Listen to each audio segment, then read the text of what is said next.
because we don't understand suicide and what a person goes through prior to taking their own life, we tend to say things like, I can't believe she would take her own life. She was always smiling. Or how could he be so selfish as to end his life? He has a wife and children at home. I really, really urge you to dive into researching mental illness and understanding what these people are going through. There is this huge misplaced belief that suicide is selfish or it's a cowardly act taken by people who have no thought for the people that love them or the people that they're leaving behind. And that is just completely ignorant. And that's ignorant on us as a collective for not understanding what these people are going through. Suicide is the end result of this long, drawn out, in slow motion, tumultuous journey through mental illness that comes to a point where the sufferer truly believes that those left behind would just be better off without them around. That's what they honestly and truly believe. It's not um it's not an act of selfishness. And until you understand or until you've experienced it, there's just no way to sympathize with somebody. The turmoil that these people go through is they just get to the point of enough is enough. In their mind, they want to leave the pain and suffering. They don't want to leave this world. They don't want to leave their wife or their husband or their kids. Nobody wants that. Nobody wants that. They want to end the suffering. They cannot take it anymore. They want the pain and that torture in their mind to end. No one is fully capable of knowing what goes through someone's mind before this final decision. You just don't know. Whether they leave a note or a letter, you have no idea. But what we do know is that this is a very slow, drawn out process, and they have this illusion that hiding how they feel is the only option. That's why we say things like, he was always smiling, or she was at all of the events and the parties, and I just saw her at the family get together last weekend. I can't believe she would end her life. Or she was at work this morning. How could she? It didn't seem fitting. And that's because they're hiding behind their suffering because they feel it's the only option, because that's the only option as a collective we've given them. It is still stigmatized. To let people know, especially for somebody who is in a position, there are so many high functioning, depressed individuals that you know that are suffering greatly and contemplating ending their life right now because they don't know how to express this. They don't know who to talk to. They don't know where to go for fear of being judged or shunned or told they're lazy or whatever the situation might be. Mental illness is that way.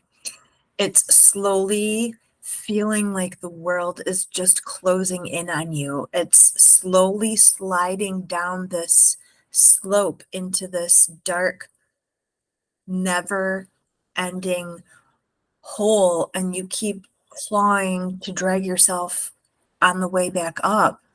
And as you do, you slide further and further away from the light, which is your hope. And living with severe depression or any kind of mental illness or disease, whatever the label might be, whatever depressive disorder might it be, means you have to fight every single day to open your eyes, to make the decision to get out of bed, to get out of bed.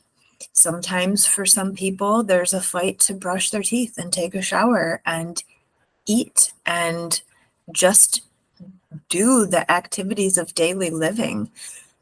Nobody wants that. Nobody's asking for that. It's not just against the stigma and the prejudice that's associated with the sufferers, but it's mostly with yourself. And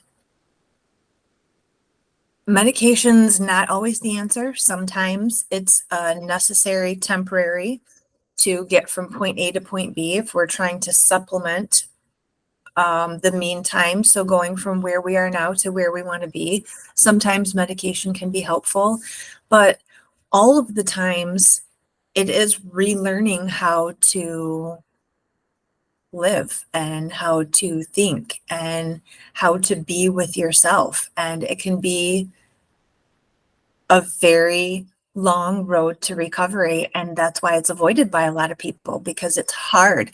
The emotional, mental, psychological stuff is the hard work, but it's always going to be there lurking in the background. So if you don't have tools to manage your everyday situations that you might be faced with, that medication's not going to help you.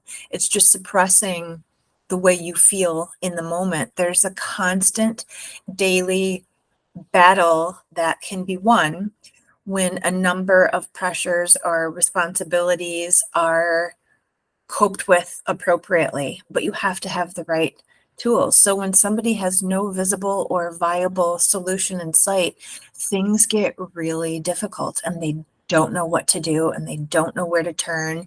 And because we're so closed off and shameful as a society, people don't know and they don't want to let other people know that they're suffering, because there's a great embarrassment that comes along with that.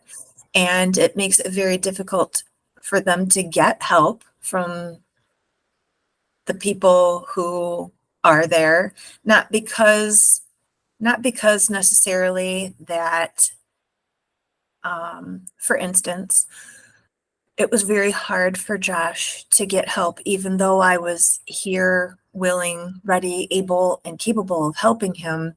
It was still very hard for him to reach out because he didn't want to be a burden or a constant weight on anybody's shoulders, even though what he was doing even though his path to self-destruction and destruction was a weight and a burden for everybody else around him.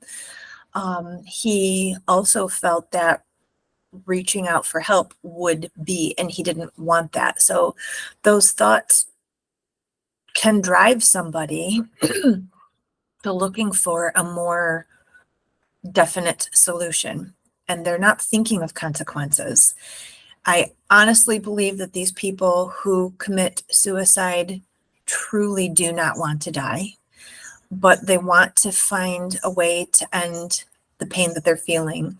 And this need is so confusing about the right course of action that by the time they make that decision, that finite decision, it's too late. And the reality is, we pass by people every single day. You are speaking to these people every single day. You are working with these people every single day. You are interacting with these people every single day who are having thoughts that this world, their family, their office, their home would just be better off without them. Those thoughts are crossing their mind while they're having conversation with you. We as a society cannot pretend that everything is okay. We cannot ignore that this mental illness, addiction, stress, struggle, overwhelm is not still stigmatized, because it very much is. People are hurting. If you think somebody's hurting, they are. If you question if somebody's hurting, then they probably are. Doesn't matter what they say. That's why we reflect back on and say, I just saw him 2 days ago and he was laughing and telling jokes. Be an advocate for compassion who spreads truth and awareness, not an antagonist who spreads this false interpretation of what suicide truly is, a fatal illness. They're hiding behind a fake smile and fake jokes. Reach out to your friends if you think they're struggling, because if you think they are, they are.